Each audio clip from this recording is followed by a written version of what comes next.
Dear students, आज हम आपको नया चैप्टर रिकॉर्ड कर रहे हैं जिसका नाम है वर्क, एनर्जी एंड पावर। देखिए, अभी आपको हमने लास्ट 3 वीडियो लेक्चर जो भेजे थे वो भेजे थे लॉज ऑफ मोशन के। ठीक है, बस मैं अभी उन बच्चों से यही कहना चाहूँगा जिनको हो सकता है कि अभी 8th में उन बच्चों ने बेचारों ने इतना अच्छा ना पढ़ा हो या उनको ना पढ़ाया गया हो कि उनको लॉज ऑफ मोशन में या किसी भी सब्जेक्ट के चैप्टर में उनको दिक्कत हो रही है, तो वो हम आप लोगों को मैं मैसेज भी कर चुका हूँ कि हम आपको ये कम्प्लीटली रिवाइज कराएंगे जब हमारी लॉकडाउन के बाद क्लासेस ऑन हो जाएंगी। तो अभी तो आप ये समझ लीजिए कि ये जितने भी आपको वीडियो लेक्चर्स हैं वो लाइक ए बोनस की तरह हैं। लेकिन इसका मतलब ये नहीं है कि आप, मैंने अगर बोल दिया कि हम रिवाइज कराएंगे तो आप इनको बिल्कुल ही नहीं पढ़ेंगे। आप इनको सीरियसली होकर पढ़िएगा और जब आप रिवीजन में आएंगे तो हो सकता है कि आप बहुत ही ज़्यादा बेहतर तरीके से और अच्छे से इन चीज़ों को समझ पाएँ। तो अब मैं आपको नया चैप्टर रिकॉर्ड करने जा रहा हूँ जिसका नाम है वर्क, एनर्जी एंड पावर। तो वर्क, एनर्जी, पावर में बेटा सबसे पहले जो डिस्कस करते हैं वो है हमारे पास वर्क। ठीक है, तो वर्क को समझने से पहले मेरे पास एक टर्म है जो मैंने पिछले ही चैप्टर में पढ़ी है जिसका नाम है फोर्स। तो आप ये ध्यान रखिए, जो हमें सबसे पहले पता होना चाहिए वो पता होना चाहिए फोर्स। फोर्स क्या है? ठीक है, वर्क को समझने के लिए 3 फैक्टर बहुत इंपॉर्टेंट है। नंबर 1, एक फैक्टर तो ये हो गया फैक्टर। पहला फैक्टर कौन सा? फोर्स। फोर्स क्या है? तो देखिए फोर्स क्या है। It is an external agent. It is an external agent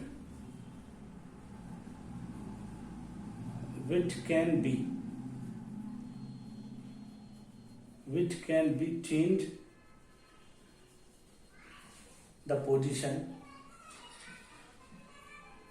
which can be change the position of a body, which can be change the position of a body in the direction of applied, in the direction of applied at that body। देखिए, मैंने वहां पर लिखा हुआ it is an external agent which can be change the position of a body, यानी कि मैंने लिखा हुआ विच कैन चेंज। ठीक है ना, तो विच कैन चेंज को ऐसे लिखते हैं which can be change, which can be change. ठीक है बेटा, तो इसका मीनिंग ये हुआ कि वो कर सकता है। ऐसा कोई जरूरी नहीं कि वो परमानेंटली करे, यानी मस्ट भी नहीं हो सकता। मस्ट का मतलब है कि वो करेगा ही करेगा। सपोज अगर कोई आदमी दीवार पर फोर्स लगा रहा है तो दीवार को तो नहीं खिसका सकता वो। तो इसलिए मैंने यहां लिखा हुआ it is an external agent which can be change the position of a body in the direction of applied at that body. यानी कि अगर मैं आपसे ये बोलूं कि आपके पास कोई ऐसे, यानी देता हूं suppose a body is placed on a horizontal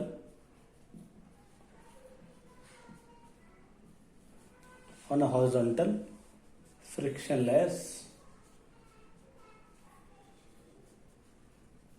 surface, on a horizontal frictionless surface। ठीक है ना, as shown in figure,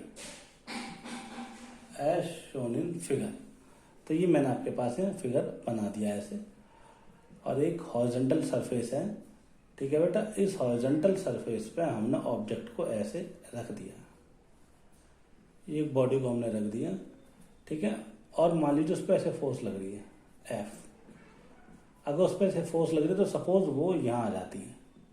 ये इसकी इमेजिनरी पोजीशन है। कैसी पोजीशन है? इमेजिनरी। हमने ये मान लिया कि वो तो यहाँ से यहाँ तक का जो डिस्प्लेसमेंट है वो ऐसे है, ठीक है। तो ये यहाँ से यहाँ आ सकते, तो जिस डायरेक्शन फोर्स लगेगी बॉडी उसी डायरेक्शन में मूव करेगी, ये तो आपको पता ही है। तो ये मैंने इस पर फोर्स अप्लाई कर दिया, ओके। तो ये बॉडी यहाँ से यहाँ तक डिस्प्लेस हो सकती है। तो मैं लिखूंगा कि suppose a body is placed on a horizontal frictionless surface as shown in figure and displacement of object या body, displacement of body is S, ठीक है ना।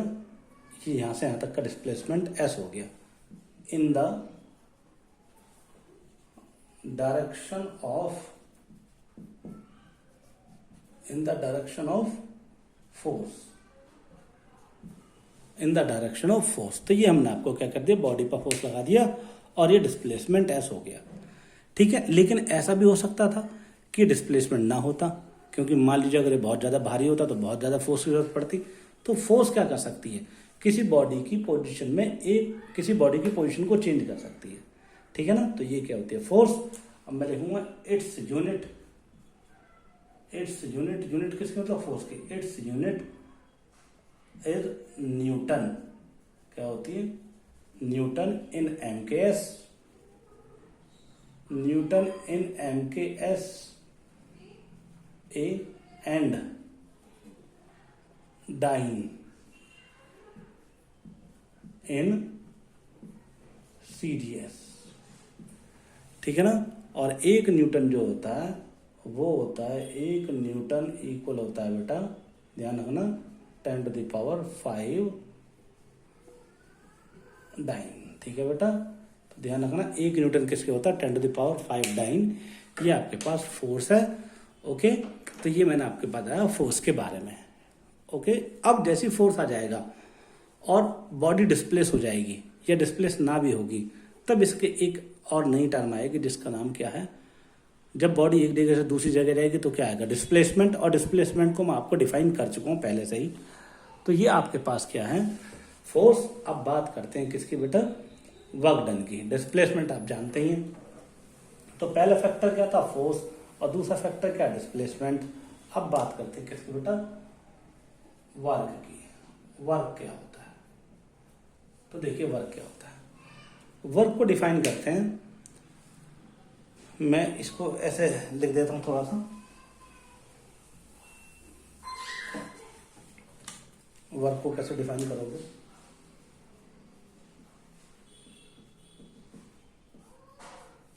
ठीक है। when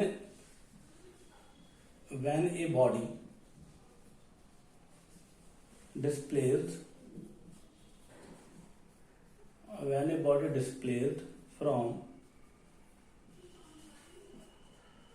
one point to another point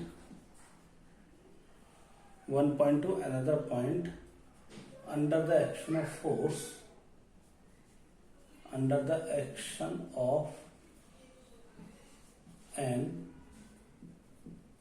external force,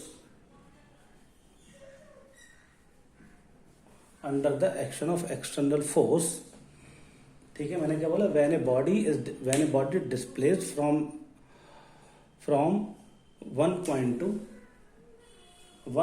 to another point, ठीक है ना, under the action of external force, then work done by the force is equal to the product of force and displacement,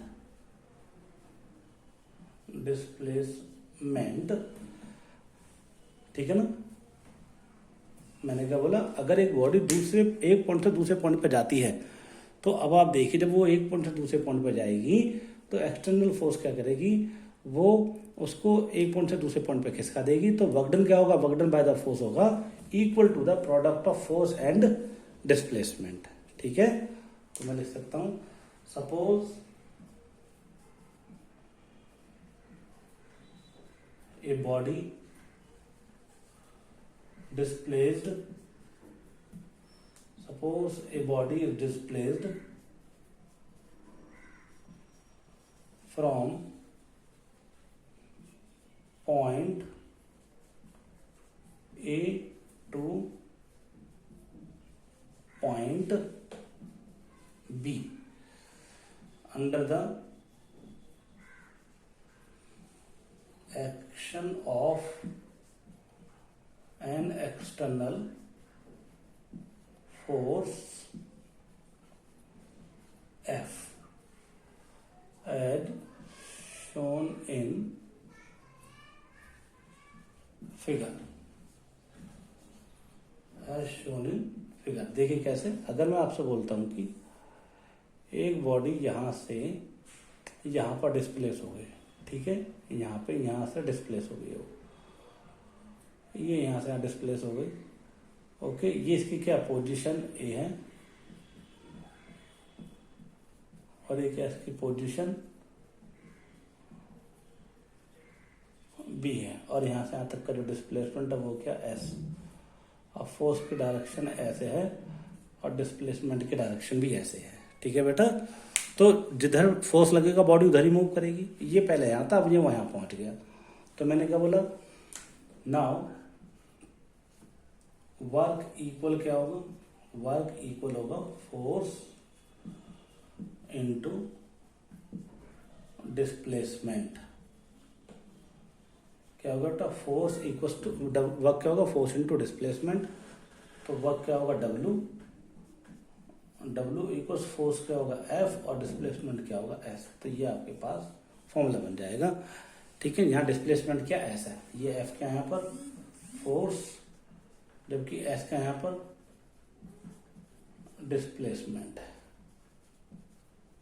ठीक है बेटा, जबकि W क्या यहां पर आपके पास वर्क है, डब्ल्यू क्या बेटा आपके पास है वर्क। तो ये आपके पास क्या है work, W equal to force. अब अगर देखो तो इसकी यूनिट क्या होगी, फोर्स की क्या होती है, डब्ल्यू इक्वल टू क्या होगी एफ एस, तो आपको पता होना चाहिए इसकी यूनिट होगी newton metre in S I. किसमें बेटा, एस आई में। एस आई बोले तो standard international system of unit, और या फिर हम बोल सकते हैं एक न्यूटन मीटर जो होता है वो होता है 1 जूल के। किसके होता है 1 जूल के, तो इसकी यूनिट क्या होती है जूल भी होती है। क्या होती है जूल। ठीक है, किसमें एस आई में, in S I system, S I बोल दीजिए चाहे एम के एस ए बोल दीजिए, तो ये क्या आपके पास एस आई सिस्टम में इसकी यूनिट जो हमने कैलकुलेट करी है वर्क में। तो वर्क डन का फॉर्मूला क्या होता है फोर्स इनटू डिस्प्लेसमेंट, ये आप ध्यान रखिएगा। ठीक है बेटा, तो जैसे मैंने लिखा work done equal to force into displacement, okay, तो ध्यान रखिएगा। अब मैं इस पर कुछ 1-2 क्वेश्चन भी कराता हूँ और कुछ और भी मैं आगे कंटिन्यू करता हूँ। तो देखिए वर्क डन का आप जानते हैं, वर्क डन समझ गया, तो मैं लिखूंगा वर्क क्या होता है, वर्क इक्वल होता है फोर्स इनटू डिस्प्लेसमेंट। तो डब्ल्यू क्या होता है फोर्स इनटू डिस्प्लेसमेंट, ये होता है। ठीक है, अब आप देखना इन एम के एस सिस्टम में, दोबारा लिख देता हूं, इन एम के एस ए सिस्टम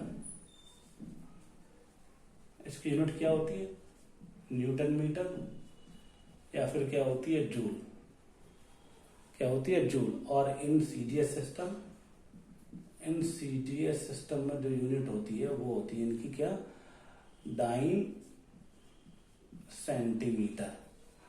क्या होती है डाइन सेंटीमीटर, या फिर क्या बोलेंगे आर्ग, क्या बोलेंगे बेटा आर्ग, ई आर जी, ओके। और 1 जूल होता है किसके, 1 जूल होता है बेटा 10⁷ आर्ग, याद रखना 1 जूल क्या होता है 10⁷ आर्ग। ये किस में है, ये है एम के एस ए यानी कि एस आई, और ये किसमें है सी जी एस। ठीक है, वर्क क्या है, work is a scalar quantity, work कैसी क्वांटिटी है, स्केलर क्वांटिटी है, इसकी कोई डायरेक्शन नहीं होती है, तो ध्यान रहे। अब बेटा ये तो हो गया work done equals to force into displacement. Okay, अब हम यहाँ पे ये भी पढ़ सकते हैं कि क्या वर्क डन नेगेटिव हो सकता है, क्या वर्क डन पॉजिटिव होता है, ये भी हम यहाँ स्टडी करेंगे। ठीक है, तो हम डिस्कस करेंगे। डियर स्टूडेंट्स, अभी हमने आपको पढ़ाया वर्क के बारे में। अब हम देखिए, अभी हमने जो आपको बताया था वर्क की जो डायग्राम बनाया था, उसमें दिखाया था कि अगर फोर्स कैसे लग जाए हॉरिजॉन्टल डायरेक्शन में, लाइक ऐसे।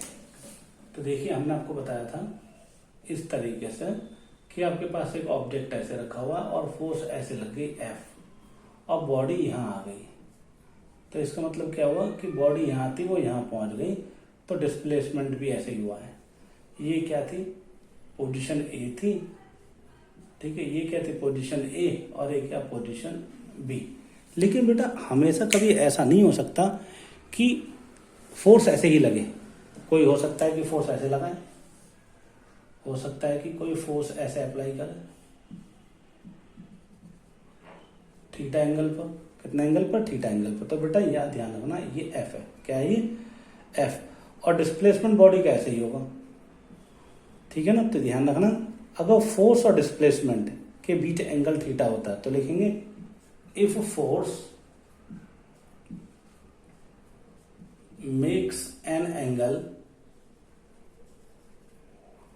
if a force makes an angle theta with displacement,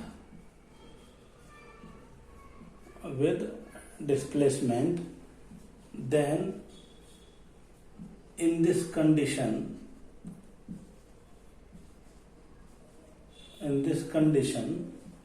work done by a force is represented by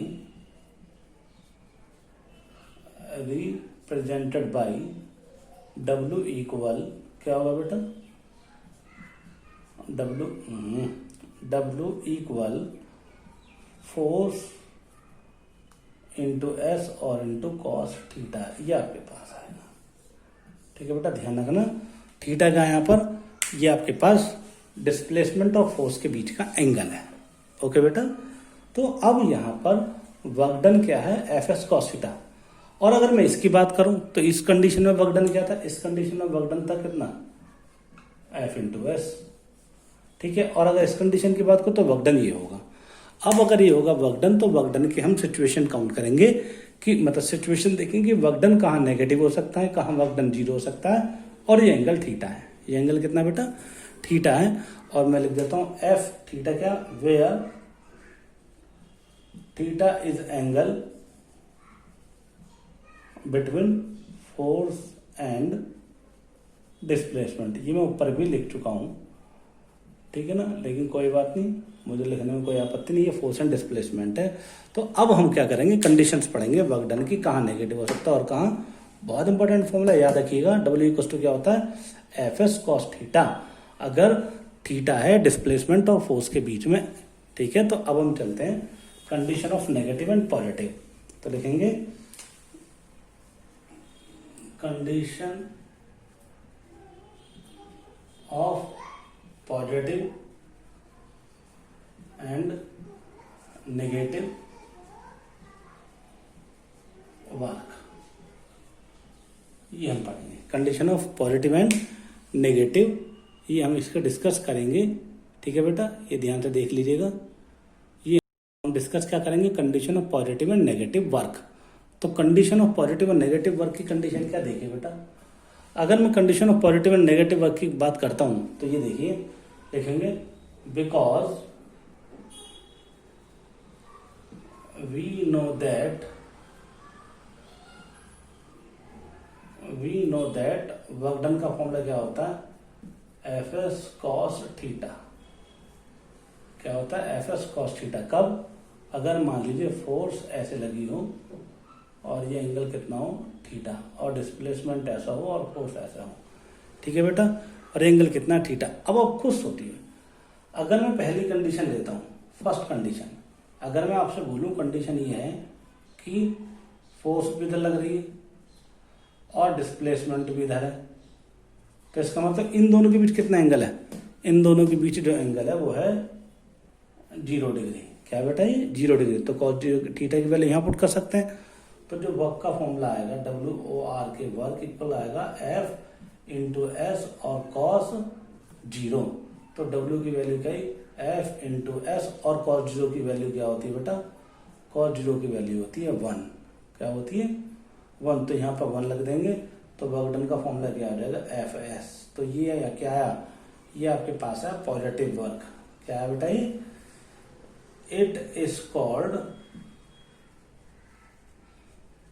positive work. क्या ये पॉजिटिव वर्क है। क्या बेटा ये पॉजिटिव वर्क जो हमने कैलकुलेट किया है। कंडीशन अगर 2 आ जाए, कंडीशन 2 क्या, इफ थीटा क्या आ जाए 90 डिग्री। 90 डिग्री का मतलब क्या होता है, यानी कि अब आपको सोचिए बॉडी ऐसे रखी हो और फोर्स ऐसे लग रही हो, तो क्या वो ऐसे चली जाएगी, क्या वो इस डायरेक्शन में जाएगी। ये एंगल कितना 90 डिग्री, कितना है 90 डिग्री, और ये क्या फोर्स है। अब आप सोचिए बॉडी का डिस्प्लेसमेंट ऐसे है। अब आप ये सोचिए ये आपके पास मार्कर है, अगर मार्कर पर आप ऐसे फोर्स लगाएंगे तो वो ऊपर ही जाएगा ना, ऐसे थोड़ी जाएगा, राइट में लेफ्ट में थोड़ी जाएगा। तो अगर यहाँ थीटा की वैल्यू 90 डिग्री है और डिस्प्लेसमेंट इधर होगा ही नहीं, तो वर्क क्या होगा, वर्क का फॉर्मूला क्या होता है F इंटू एस और ये क्या cos 90, और लिखेंगे बिकॉज cos 90 की वैल्यू क्या होती है 0, तो वर्क डन क्या आ जाएगा आपके पास 0 आ जाएगा। तो लिखेंगे इट इज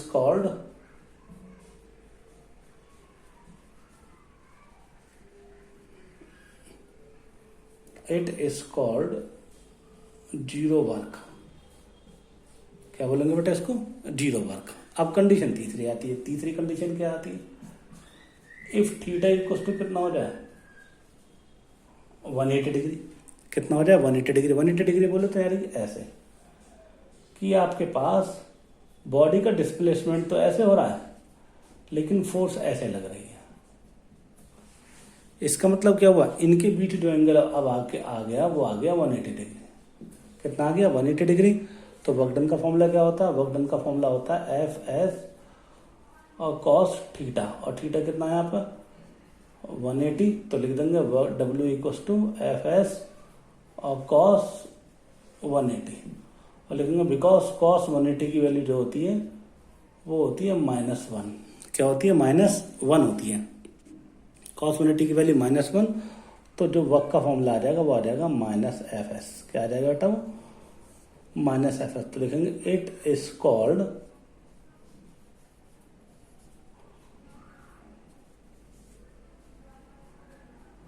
नेगेटिव वर्क। क्या बोलेंगे इसको, it is called negative work. ये आपके पास क्या नेगेटिव वर्क है। तो देखिए ये कैसा पॉजिटिव वर्क, ये कैसा 0 वर्क, और ये क्या नेगेटिव वर्क। अब इसके मैं एग्जांपल आपको बताता हूँ। अब आप ये सोचिए, ठीक है, हाँ एक कंडीशन में और वर्क 0 हो सकता है। देखो यहाँ तो वर्क 0 है ही, ठीक है, एक कंडीशन में और वर्क 0 हो सकता है। जैसे मान लीजिए आप किसी दीवार पर फोर्स लगाने लगे तो डिस्प्लेसमेंट तो होगा ही नहीं, तो वहाँ भी वर्क डन क्या होगा 0। लेकिन अभी हमें जितनी भी ये चीज़ें पढ़नी चाहिए ये थोड़ा सा हमें मैथमेटिकली पढ़नी चाहिए। तो ध्यान रखिए, मैं दोबारा बताता हूँ, अगर फोर्स और डिस्प्लेसमेंट की डायरेक्शन एक ही तरफ है, फोर्स की और किसकी, फोर्स की और डिस्प्लेसमेंट की डायरेक्शन दोनों सेम डायरेक्शन में है, तो वर्क डन क्या होता है पॉजिटिव। और अगर फोर्स और डिस्प्लेसमेंट कितने एंगल पर है 180 डिग्री, मतलब 90 डिग्री पर, तो वर्क डन क्या होता है 0। ठीक है, याद रखना। अब आपसे बोला है कि यहाँ वर्क डन क्या है, यहाँ वर्क डन और फोर्स एक दूसरे के अपोजिट है, ठीक है। तो ऐसी सिचुएशन भी आएगी, वो मैं आपको भी बताऊंगा।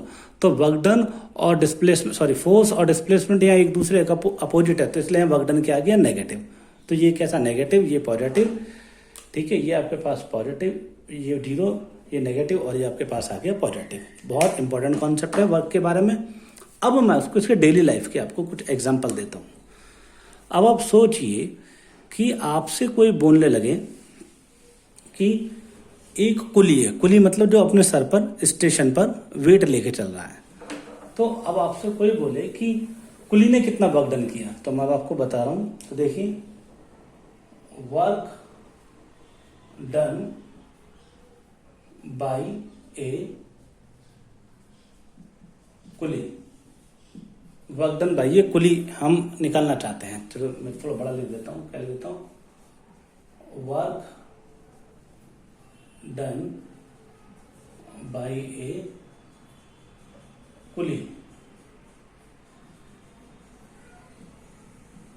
ठीक है ना। स्पेलिंग थोड़ा देख लेना, work done by a coolie हम कैसे निकालेंगे। मान लीजिए कि ये ये प्लेटफॉर्म है, ये यहां से यहां तक क्या है, ये प्लेटफॉर्म, ओके। ये क्या प्लेटफॉर्म है, रेलवे स्टेशन। और सपोज एक कुली जो है वो ऐसे अपने सर पर बोझा लेके चल रहा है, ठीक है, और वो ऐसे जा रहा है,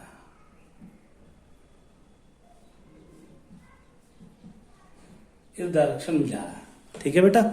तो वो आपसे बोलेगा कि आप ये बताइए, क्या इसने कोई वर्क किया। तो देखो लॉजिकली मैथ के अकॉर्डिंग अब आप सोचिए ध्यान से, यहां पर हमें वर्क के लिए क्या चाहिए, हमें वर्क के लिए चाहिए क्या, वर्क के लिए चाहिए हमें फोर्स इनटू डिस्प्लेसमेंट, या मैं लिख देता हूं डायरेक्ट, W इक्वल टू क्या होता है, Fs cos थीटा। अब फॉर्मूला आप यही याद रखेंगे, Fs cos थीटा, ठीक है। अब आप सोचिए कुली यहां से यहां तक जाएगा, तो ये क्या डिस्प्लेसमेंट, क्या ये डिस्प्लेसमेंट की डायरेक्शन, तो ये हो गई, ठीक है। तो ये होगी डिस्प्लेसमेंट, ठीक है बेटा, ओके। अब आप खुद देखिए, कुली जो है, जो कुली है उसके सर पर वेट कहां रखा हुआ है, यानी जो फोर्स है, यानी वो नीचे की तरफ रखा हुआ है ऐसे। तो ये क्या वेट है, यानी कि mg बोले तो वेट, और वेट बोले तो यानी कि फोर्स, ठीक है ना बेटा। अब आप खुद सोचिए ध्यान से, डिस्प्लेसमेंट ऐसे है और mg ऐसे लग रहा है, ठीक है। अब आप देखो इनके बीच में कितना एंगल है, इनके बीच में 90 डिग्री एंगल है। कितना एंगल है, 90 डिग्री। जब इनके बीच में 90 डिग्री एंगल हुआ, तब आप बताइए कुली ने कोई वर्क डन किया। तो अकॉर्डिंग टू फॉर्मूला अगर हम जाएं तो W इक्वल टू फोर्स तो किसके बराबर होगी, mg के, फोर्स तो किसके बराबर होगी, mg के। तो मैं लिख सकता हूं mg, और इनटू डिस्प्लेसमेंट क्या हो गया, s, और थीटा हो क्या हो गया, cos 90, और cos 90 की वैल्यू क्या होती है, 0। तो यानी कि लिखेंगे बिकॉज cos 90 क्या होता है, 0। तो ये cos 90 0, तो वर्क डन क्या हो गया, 0। इसका मतलब ये क्या हुआ, अगर ऐसा क्वेश्चन आ जाए कि एक पुली अपने सर पर वेट लेकर किसी प्लेटफॉर्म पर जा रहा है, हॉरिजॉन्टल प्लेटफॉर्म पर, ये ध्यान रखना, कौन से प्लेटफॉर्म पर, हॉरिजॉन्टल प्लेटफॉर्म पर, तो आपको पता होना चाहिए कि जो उसके द्वारा वर्क डन होगा वो 0 होगा। क्यों, क्योंकि उसका वेट कहाँ, वर्टिकली डाउनवर्ड, और डिस्प्लेसमेंट कहाँ, इधर। तो यानी कि उन दोनों के बीच एंगल कितना, 90 डिग्री। तो उसने वर्क डन क्या किया, 0 किया। अब उसने वर्क डन 0 किया, तो फिर पैसे कैसे, अगर कोई साइंस पढ़ा हुआ तो वो बोलेगा कि भाई मैं तो तुम्हें पैसे नहीं दूंगा, तुमने तो कोई वर्क ही नहीं किया। तो ऐसा नहीं, उसने वर्क तो किया है। अब वो क्या किया है वो मैं आपको आगे बताऊंगा। अभी आप सोचिए कि आखिरकार उसने क्या वर्क किया है, ठीक है।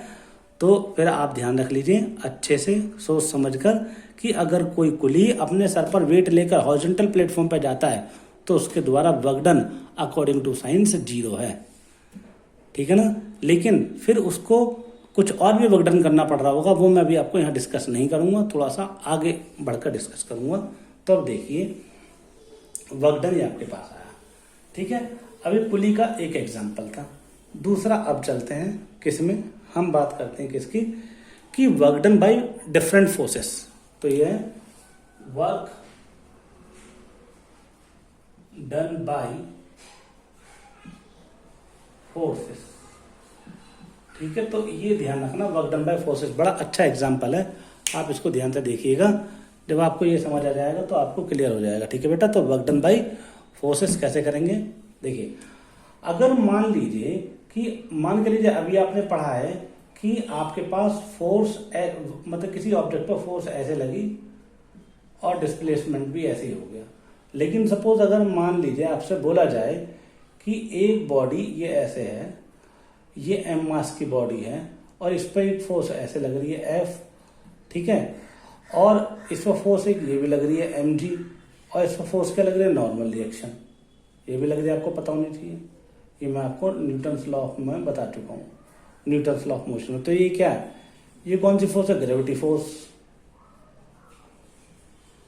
कौन सी फोर्स है बेटा, ग्रेविटेशनल फोर्स। ओके, ये कौन सा, normal force, normal contact force. Okay, ये क्या आपके पास, अप्लाइड फोर्स। अप्लाइड कौन सी फोर्स, एक्सटर्नल फोर्स, ठीक है ना। अब यहां आपसे क्या पूछ सकता है, क्वेश्चन पूछ सकता है, 3-4 कहेगा। पहले बताओ, work done by normal force,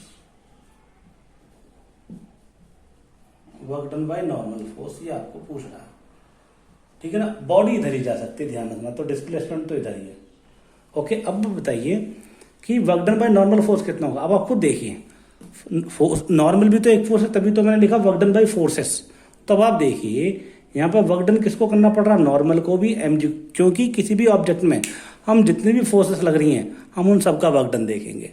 तो अगर मैं बात करता हूँ work done by normal force, तो देखो डिस्प्लेसमेंट तो ये हुआ और नॉर्मल ये हो गया, तो एंगल कितना हो गया, 90 डिग्री। तो WN का मतलब work done by normal force, तो WN क्या हो गया, WN आपके पास आ गया 0। दूसरी situation, work by gravitational force. कौन सी फोर्स, ग्रेविटेशनल फोर्स।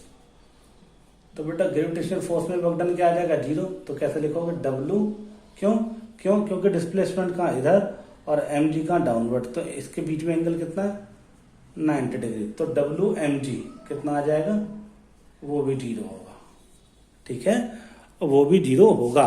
और थर्ड कंडीशन क्या है, वर्क बाय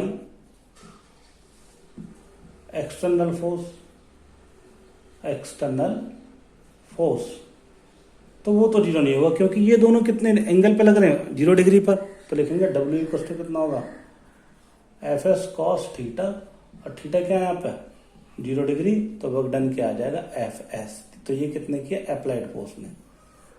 ओके, तो टोटल जो वर्क डन हुआ, जो टोटल वर्क डन आया, टोटल WN प्लस WMG और प्लस WF, तो वो किसके बराबर आया, FS के, क्योंकि ये क्या आया, 0 प्लस 0 प्लस FS, ठीक है ना। तो वर्क डन जो टोटल आया है वो केवल किसने किया, वो किया केवल अप्लाइड फोर्स ने, और किसी ने किया नहीं है, ठीक है बेटा। तो ये क्या, वर्क डन हॉरिजॉन्टल सरफेस पर, किस पर, हॉरिजॉन्टल सरफेस पर। हमेशा ध्यान रखना, डिस्प्लेसमेंट उसी पाथ के अलॉन्ग लेते हैं जिधर बॉडी मूव कर सकती है। तो ये तो हो गया हॉरिजॉन्टल सरफेस पर, किस पर, हॉरिजॉन्टल सरफेस पर। अब नेक्स्ट चलते हैं, नेक्स्ट क्या है, नेक्स्ट है बेटा आपके पास work done by forces on inclined plane।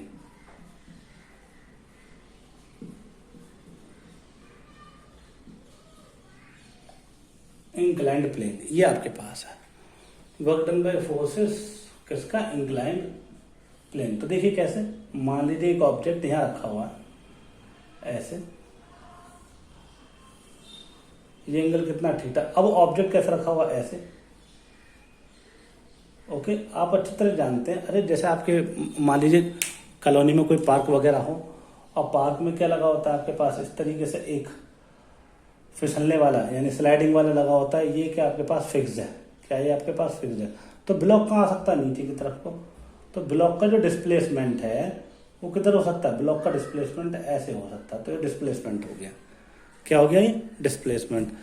अब अगर ये डिस्प्लेसमेंट हो गया तो अब देखिए जरा, जैसे हमने डिस्प्लेसमेंट लिया तो ये क्या है, उसका इसका ये वेट है, वेट हमेशा कहाँ लगता है, वर्टिकली डाउनवर्ड। और क्या लगता है, लॉज ऑफ मोशन में पहले बता चुका हूं बेटा, दोबारा सुन लीजिए। ये होता है mg हमेशा वर्टिकली डाउनवर्ड, और नॉर्मल एक्शन सरफेस के परपेंडिकुलर। तो ये सरफेस के परपेंडिकुलर हो गई नॉर्मल, ऐसे, ये हो गया नॉर्मल। और मैंने आपको सिखाया था कि आप बिना, अगर आप ये थीटा तो ये भी क्या होगा थीटा, तो इसके दो कंपोनेंट डिवाइड होंगे, ये वाला क्या होगा एम जी कॉस थीटा, और ये वाला क्या होगा इधर की साइड में, इस साइड में जो होगा वो क्या होगा एम जी साइन थीटा। ये आप ध्यान रखिए, ठीक है। ये हमेशा क्या होता है एम जी साइन थीटा, और ये हमेशा क्या होता है एम जी कॉस थीटा, ठीक है। हो सकता है थोड़ा समझने में दिक्कत हो इसको, क्योंकि इसके लिए आपको थोड़ा सा वेक्टर पढ़ना पड़ता है, वो हम जब आपके पास लॉकडाउन खत्म हो जाएगा तभी डिस्कस करेंगे। अभी तो आप ये समझ लीजिए इंक्लाइन प्लेन पर अगर थीटा ये होता है तो ये हमेशा एम जी कॉस थीटा होगा, ये हमेशा एम जी साइन थीटा होगा, कसम खा लीजिए, ये हमेशा एम जी कॉस थीटा और ये हमेशा एम जी साइन थीटा, ठीक है। तो अब यहाँ पे क्वेश्चन पूछ सकता है क्या, work done by normal force. अब आपको देख लीजिए नॉर्मल तो कहाँ, ये नहीं। अब देखिए ये डिस्प्लेसमेंट, अब आप यहां ध्यान से देखें, दूसरा डायग्राम में आपको बना दूं तो ये आपके पास क्या डिस्प्लेसमेंट, ये आपके पास क्या डिस्प्लेसमेंट, और ये क्या बेटा नॉर्मल। तो कितना एंगल है इन दोनों के बीच में 90 डिग्री, कितना एंगल है 90 डिग्री। अगर इनके बीच एंगल 90 डिग्री है तो वर्क डन क्या होगा, वर्क डन बाय नॉर्मल क्या हो गया 0, ठीक है ना, क्योंकि ये इंक्लाइन प्लेन पर रखा हुआ है। अच्छे से देख लीजिए, बहुत अच्छे से समझ लीजिए। दूसरा पॉइंट आपके पास क्या आएगा, वर्क डन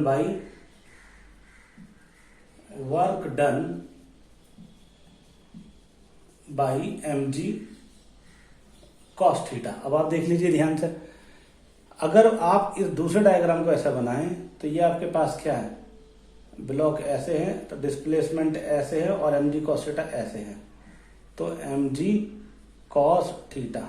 अब एम जी कॉस थीटा कितना एंगल है 90 डिग्री, कितना बेटा 90 डिग्री। तो यहां भी वर्क डन क्या होगा, work done M G cos theta क्या होगा 0 होगा, क्योंकि 90 डिग्री है, ठीक है बेटा।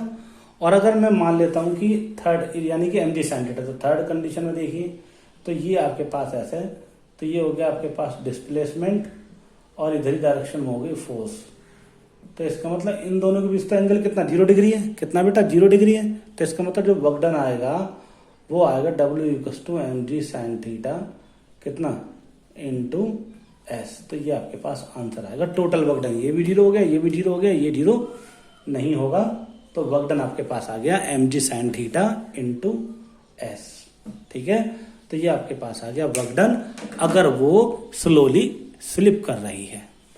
कैसे बेटा, स्लोली स्लिप कर रही है। तो ये आपके पास है वर्क डन की conditions.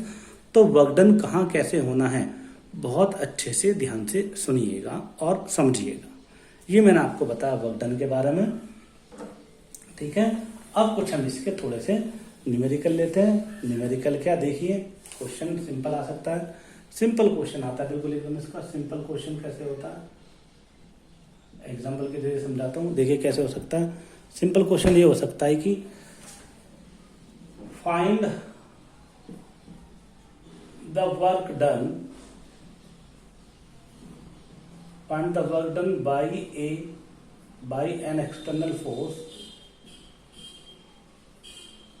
by an external force F equals to 100 Newton if it is if displacement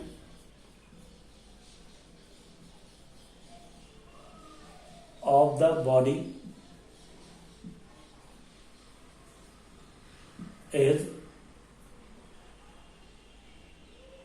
50 metre. ये आपसे पूछा है, ठीक है ना। Okay, assume that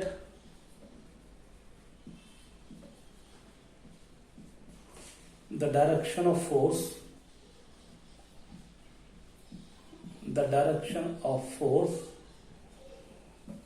makes an angle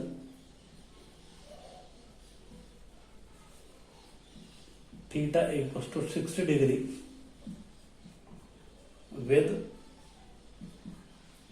displacement.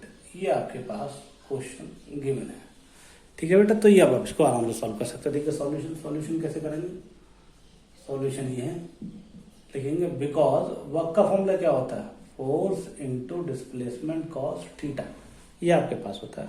अब सबसे पहले क्वेश्चन में वैल्यूज को नोट कर लीजिए। कैसे, देखिए सबसे पहले एफ कितना है, बिकॉज एफ की वैल्यू कितनी है 100 न्यूटन, और डिस्प्लेसमेंट की वैल्यू कितनी है 50 मीटर, और थीटा कितना आपके पास 60 डिग्री। तो यहाँ पुट कर दीजिए, तो यहाँ आएगा नाउ वर्क डन का क्या हो जाएगा एफ एस कॉस थीटा, तो डब्ल्यू इक्वल टू एफ की वैल्यू कितनी है 100, 50 और इंटू कॉस 60। टेबल से देखेंगे तो कॉस 60 की वैल्यू होती है 1/2।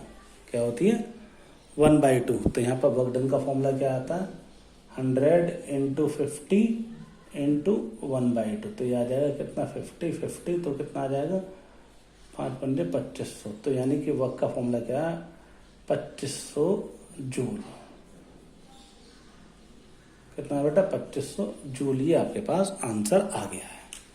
इतना सा क्वेश्चन था, बहुत सिंपल क्वेश्चन है, आराम से देख लीजिए। ठीक है, कैसे हमने किया और कैसे इसको समझ सकते हैं। ठीक है बेटा, तो वर्क डन आप किसी भी फोर्स से निकाल सकते हैं, बस आपको ये पता होना चाहिए कि हमारे पास थीटा क्या है, फोर्स क्या है। और कई बार क्या होता है थीटा गिवन नहीं होता, अगर गिवन नहीं होता तो आप समझ लीजिए वहाँ थीटा 0 डिग्री है। कितना 0 डिग्री। तो ये हमने आपको एक क्वेश्चन करके दिखाया। ऐसे बहुत सारे क्वेश्चन आएंगे अभी आपके पास वर्क में, जिनको हम आसानी से सॉल्व कर सकते हैं। ठीक है बेटा, तो अब जैसे हमने आपको वर्क बताया, तो वर्क के बाद अब जो टर्म आती है वो आती है क्या, एनर्जी। क्या आती है, एनर्जी। ये एक काम करते हैं, अभी एक दो और एग्जाम्पल करा लेते हैं क्वेश्चन के। ठीक है ना, जिसमें आपसे अभी एग्जाम्पल के जरिए हम सॉल्व करा लेते हैं। देखिए कैसे, ये तो एक सिंपल क्वेश्चन था। अब आपसे अगर कोई ये बोल दे कि क्वेश्चन क्या है बेटा, ए block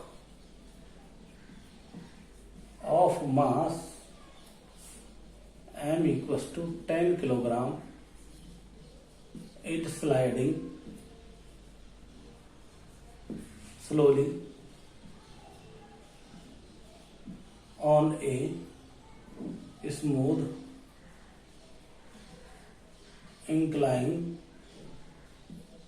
plane with inclination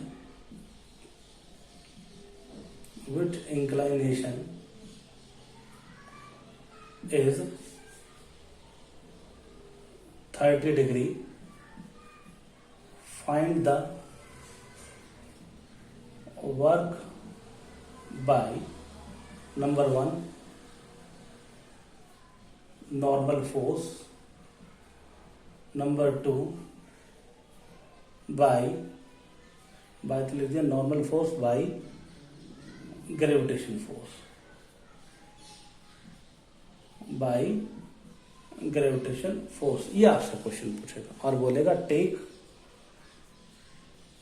G equal 10 metre पर सेकंड स्क्वायर। ये आपके क्वेश्चन में गिवन है। तो देखिए सॉल्यूशन कैसे करेंगे। सॉल्यूशन बहुत सिंपल है। सॉल्यूशन कैसे करेंगे, बहुत देखिए आराम से इजीली कर सकते हैं, घबराने की जरूरत नहीं है। अब आपके पास क्या ये है, ये इंक्लाइन प्लेन, ये एंगल कितना है 30 डिग्री। तो मैंने आपको क्या बताया था, बिल्कुल घबराना नहीं, बिल्कुल सीधा एकदम। कुछ चीजें कसम खाकर मान लीजिए, ये क्या होगा वेट और ये क्या होगा नॉर्मल। ठीक है बेटा। अच्छा एक चीज और, आपको इसमें डिस्प्लेसमेंट भी गिवन होना चाहिए। तो मैं लिख देता हूँ a block of mass and 10 kilometre sliding slowly on a smooth incline plane which inclination is theta, find the work by force. लिख तो दिया वर्क बाय, इफ डिस्प्लेसमेंट कितना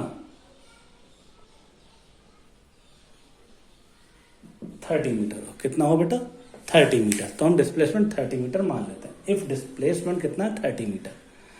तो देखिए कैसे करेंगे। अब ये एंगल कितना है 30, तो ये भी कितना आ जाएगा 30 है। तो ये एंगल कितना हो जाएगा mg cos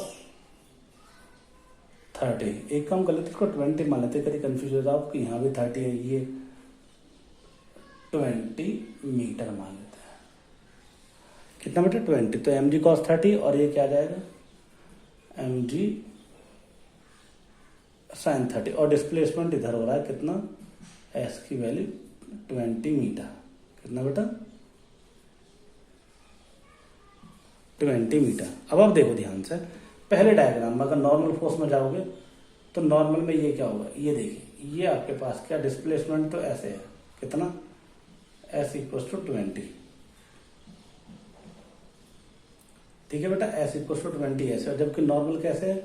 नॉर्मल ऐसे है, तो इनके बीच एंगल कितना हुआ? 90 डिग्री। कितना हुआ बेटा? 90 डिग्री। तो वर्क डन बाय नॉर्मल क्या होगा? 0। ये तो आ गया पहला आंसर, यानी कि इसका। दूसरे में आ जाइए, दूसरे में ये भी क्या होगा? 90 डिग्री होगा, क्योंकि आपको पता है ये आपके पास कितना है, ये डिस्प्लेसमेंट ऐसे है और ये क्या है? ये ऐसे है, mg cos 30। यहाँ भी एंगल कितना है? 90 डिग्री। तो यहाँ भी वर्क डन क्या होगा? 0। ठीक है ना? किसके द्वारा? mg cos 30 के। अब किसकी बात करते हैं? ये देखिए, ये डिस्प्लेसमेंट और फोर्स एक ही डायरेक्शन में, ये फोर्स हो गया, ये डिस्प्लेसमेंट हो गया। तो मैं लिखूंगा थर्ड में कब? जब ये ऐसे आ जाएगा, कैसे कि ब्लॉक यहाँ पर है और ये क्या है? mg sin 30 और ये क्या? डिस्प्लेसमेंट है ये आपके पास। तो इसका मतलब वर्क डन का फॉर्मूला क्या होगा? Force into displacement. वो कितना है? m की वैल्यू कितनी है? मैं लिख देता हूँ mg sin 30 और इंटू डिस्प्लेसमेंट। तो वर्क डन का फॉर्मूला क्या आता है? m की वैल्यू कितनी है? 10, g की वैल्यू 10, sin 30 की वैल्यू 1/2 और डिस्प्लेसमेंट की वैल्यू कितनी है? 20। इसको सॉल्व करो तो 10, तो ये कितना आ जाएगा? 1000 जूल। कितना है बेटा? ये 1000 जूल। तो वर्क डन बाय ग्रेविटी कितना आया? 1000 जूल। और work done by normal force कितना आया? 0 आपके पास आया। ये आपके पास एक अच्छा क्वेश्चन था, इसको देखिए अच्छे से 2 बार 3 बार, और ना समझ आए तो ये थोड़ा सा अपर लेवल का है। कुछ बच्चे अगर इसको करना चाहे तो कर सकते हैं, लेकिन अगर बाकी नहीं करना चाहे तो वो अभी नहीं करके जब लॉकडाउन खुल जाएगा उसके बाद आप इसको दोबारा समझ सकते हैं। लेकिन मैं चाहता हूँ कि आप इसमें एटलीस्ट कम से कम एफर्ट डालिए, और अगर एफर्ट डालने के बावजूद नहीं होता है तो मुझे कॉल कीजिए। उसके बाद भी अगर आपको समझ नहीं आता है तो फिर हम बाद में आपको समझा देंगे। तो ये क्या था? Work done by this. Okay, एक न्यूमेरिकल हमने ये लिया। अब चलते हैं थोड़ा और आगे। अब बात करते हैं किसके बेटा? बात करते हैं अब हम किसके? नेक्स्ट जो टर्म आती है वो होती है एनर्जी। क्या होती है बेटा? एनर्जी। अब एक बात ध्यान रखना बेटा, जो तुम जानते हो एनर्जी और वर्क डन एक ही है। एनर्जी और वर्क डन क्या होते हैं? एक ही होते हैं। अगर मैं एनर्जी और वर्क डन की बात करता हूं तो देखिए, अगर मैं एनर्जी की बात करूं तो एनर्जी है क्या?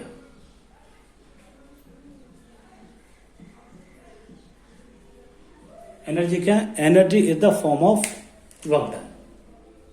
ठीक है ना? जहां वर्क डन होगा तो वहां एनर्जी तो खर्च होगी। तो एनर्जी जो होती है वो 2 टाइप की होती है। एक तो होती है काइनेटिक एनर्जी।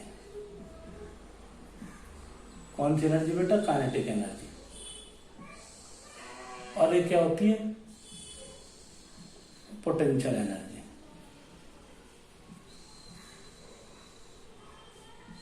ठीक है बेटा, एक होती है काइनेटिक एनर्जी और एक क्या होती है? Potential energy. दोनों ही इंपॉर्टेंट है, ये भी और ये भी। और एनर्जी क्या होती है? एनर्जी क्या होती है? एनर्जी तो लिख सकते हैं work done by a body is the form of energy, is the form of energy। तो देखो ध्यान से रखो, इस दुनिया में हर चीज एनर्जी है, कोई भी चीज अलग है ही नहीं। क्या है? केवल एनर्जी है। अगर इस दुनिया में एनर्जी है तो वो सब एनर्जी है, और एनर्जी के अलावा कुछ नहीं है। बस क्या है कि एनर्जी को हम अलग अलग फॉर्म में देखते हैं, जैसे लाइट एनर्जी, जैसे थर्मल एनर्जी, जैसे हीट एनर्जी, जैसे आपके पास इलेक्ट्रिकल एनर्जी, जैसे आपके पास मैग्नेटिक एनर्जी और सोलर एनर्जी। तो सब क्या ये एनर्जी है। तो अब यहाँ पे हम जो पढ़ेंगे वो क्या है? काइनेटिक एनर्जी और पोटेंशियल एनर्जी। ठीक है बेटा? तो काइनेटिक एनर्जी और पोटेंशियल एनर्जी क्या होती है? तो सबसे पहले मैं क्या लेके चलता हूँ? काइनेटिक एनर्जी, और काइनेटिक एनर्जी को कैसे पढ़ेंगे वो देखिए बेटा। काइनेटिक एनर्जी, तो देखिए बेटा काइनेटिक एनर्जी क्या होती है। तो काइनेटिक एनर्जी में क्या है, सबसे पहले सिंपल एक टर्म जैसे मैंने लिख दी kinetic energy.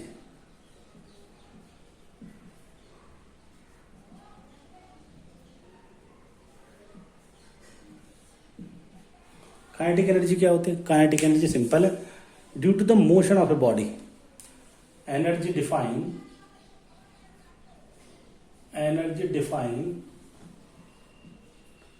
of a body,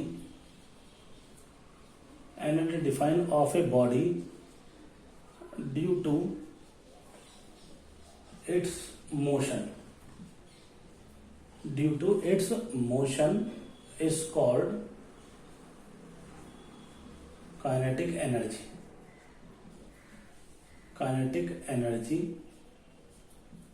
It is represented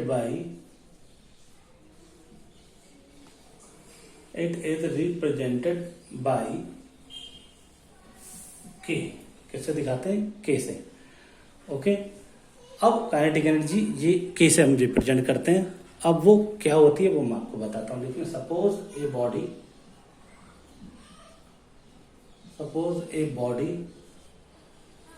which is moving with with an initial speed u, ठीक है ना, under the action of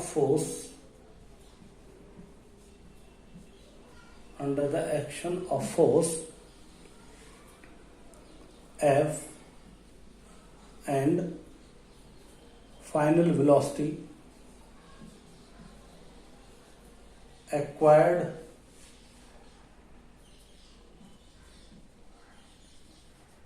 by body V after traveling a distance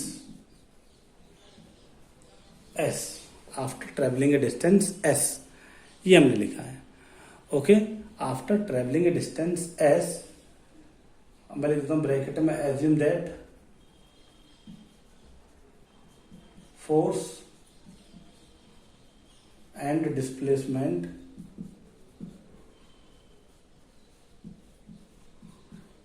in same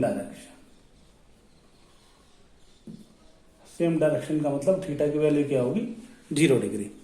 तो अब जैसे काइनेटिक एनर्जी को लिख दिया, तो ये आपके पास क्या है, कैसे, लाइक ऐसे कि ये आपके पास वही कंडीशन कि आपके पास है क्या, एक ऑब्जेक्ट है। ओके, जब वो यहाँ से चला था तो यहाँ पे उसकी नीचे वेलोसिटी u थी, लेकिन जब वो यहाँ पहुँच गया है, ठीक है, तो उसकी वेलोसिटी क्या हो गई v, और यहाँ से यहाँ तक का जो डिस्प्लेसमेंट है वो है s। कितना बेटा, वो s। तो यहाँ पे जो काइनेटिक एनर्जी आएगी वो कैसे आएगी वो मैं आपको बताता हूँ। तो देखिए काइनेटिक एनर्जी का जो फॉर्मूला होगा, काइनेटिक एनर्जी जो होगी वो आपके पास आएगी K = ½ mv² माइनस u²। ये आपके पास काइनेटिक एनर्जी आएगी। कितनी आएगी, v² माइनस u²। v क्या है, फाइनल वेलोसिटी, u क्या है, इनिशियल वेलोसिटी, और m क्या है, मास। m क्या है यहाँ पर, मास। तो काइनेटिक एनर्जी कैसे कैलकुलेट करेंगे, कैसे नहीं, वो मैं आपको, ये फॉर्मूला मैंने आपको बता दिया। अब इसका हम वेरिफिकेशन करेंगे। क्या करेंगे, वेरिफिकेशन। अब वो कैसे करते हैं वो देखिए।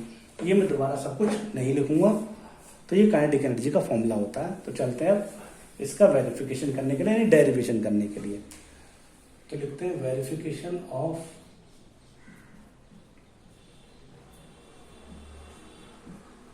Kinetic energy. क्या करते हैं बेटा, वेरिफिकेशन ऑफ काइनेटिक एनर्जी। कैसे करेंगे, देखिए verification of kinetic energy simple है कि ये आपके पास एक डायग्राम है। इस डायग्राम में एक ऑब्जेक्ट को यहाँ से चलाया, कितनी स्पीड से, u स्पीड से वो यहाँ पहुँच जाता है, ठीक है, यहाँ पर, और यहाँ पर उसकी स्पीड कितनी है, v है। ओके, ये क्या आपके पास इनिशियल और ये क्या फाइनल, और यहां से यहां तक का जो डिस्प्लेसमेंट है वो है एस। क्या बेटा वो डिस्प्लेसमेंट एस। ओके, तो अब हमारे पास क्या होता है, लिखेंगे because all work done by body due to its motion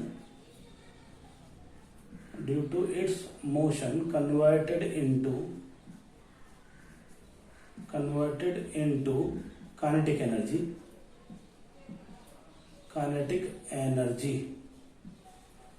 So first of all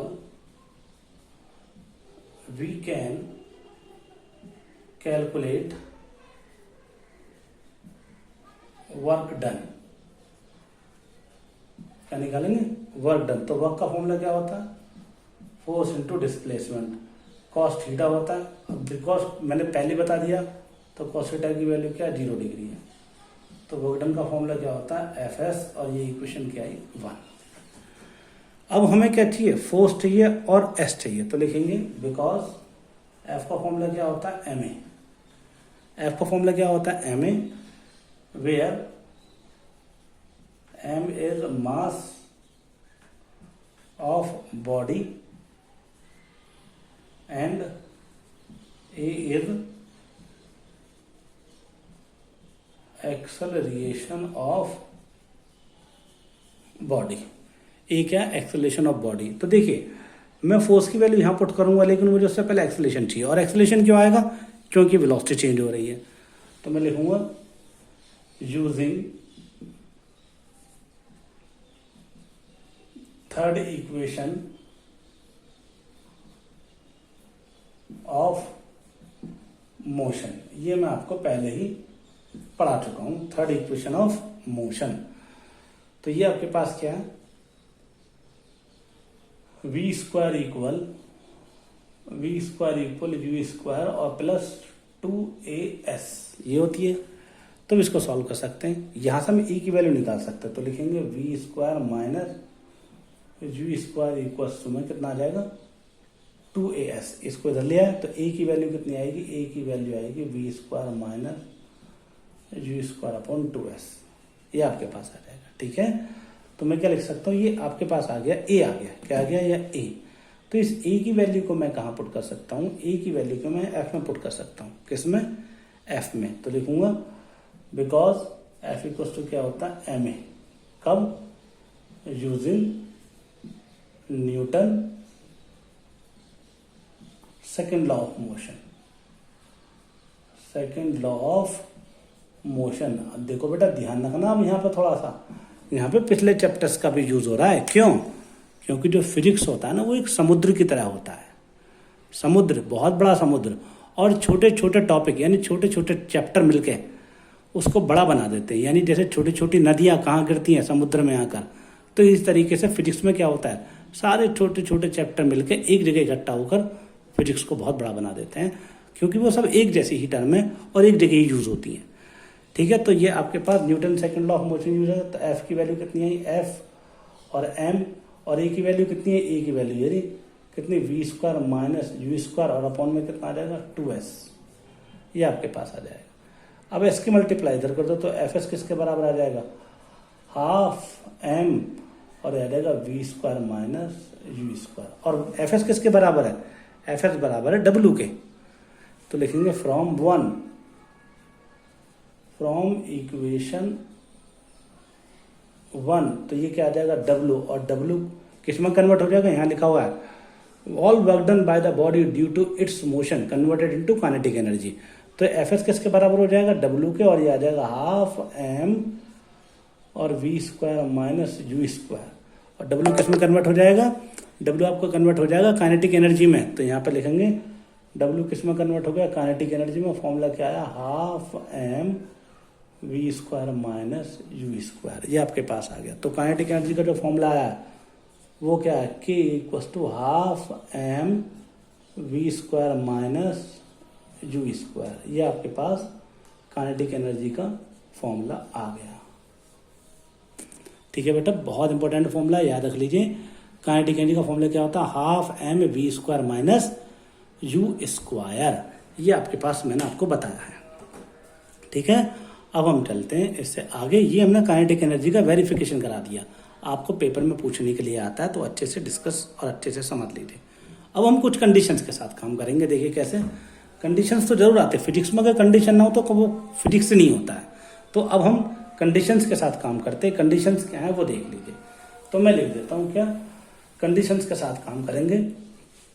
तो कंडीशन लिख देता हूँ। कुछ कंडीशन क्या हो सकते हैं बेटा, कंडीशन ये हो सकती हैं क्या, वो ये हो सकती है। कैसे, बिकॉज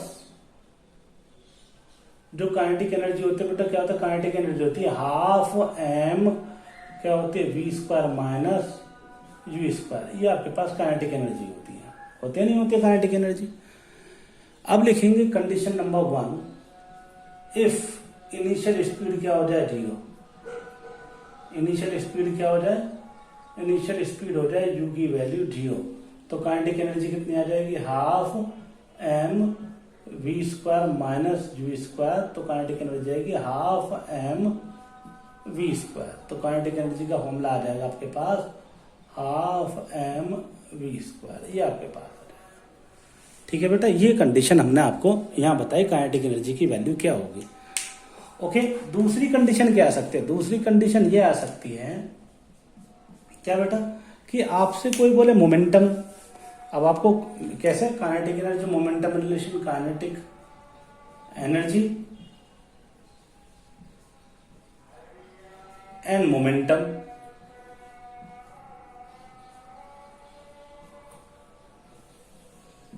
ये आपसे डिस्कस करें तो लिखेंगे बिकॉज मोमेंटम क्या होता है, P equal to M V. क्या होता है, P क्या है यहाँ पे, मोमेंटम।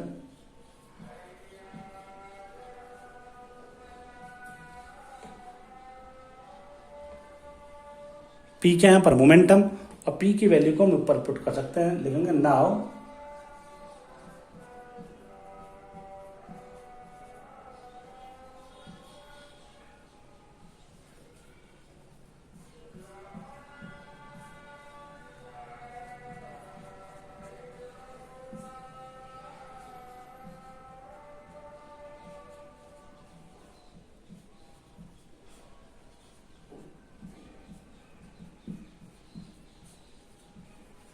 तो ये आपके पास काइनेटिक एनर्जी की वैल्यू है कितनी, K E equal to P square upon 2m। ठीक है बेटा, ये आपके पास आ गया काइनेटिक एनर्जी और मोमेंटम में रिलेशन। तो ये भी आपसे डिस्कस किया जाता है, बहुत अच्छे से देखिएगा, बहुत ही शानदार टॉपिक है, अच्छे से समझिएगा। ठीक है ना बेटा। अब ये थे आपके पास काइनेटिक एनर्जी, और इसके आपके पास क्वेश्चन भी पूछे जा सकते हैं काइनेटिक एनर्जी में। इस बार मैं आपको क्या करूंगा, अब आपको इस चैप्टर से पहले भी मैंने जो चैप्टर कराए हैं उन सबके एनसीईआरटी भी मैं आपको सॉल्व करवाऊंगा, और एनसीईआरटी का एक एक क्वेश्चन मैं आपको सॉल्व करके वीडियो में भेजूंगा। बस मेरी आपसे रिक्वेस्ट है, एक बार आप उसको याद अच्छे से देखिएगा, मैंने कैसे किया कैसे नहीं किया, और फॉर्मूले को याद रखिएगा। तो ये आपके पास क्या, काइनेटिक एनर्जी का formula P square upon 2m, और काइनेटिक एनर्जी का formula half M V square अगर इनिशियल स्पीड 0 हो। ठीक है बेटा।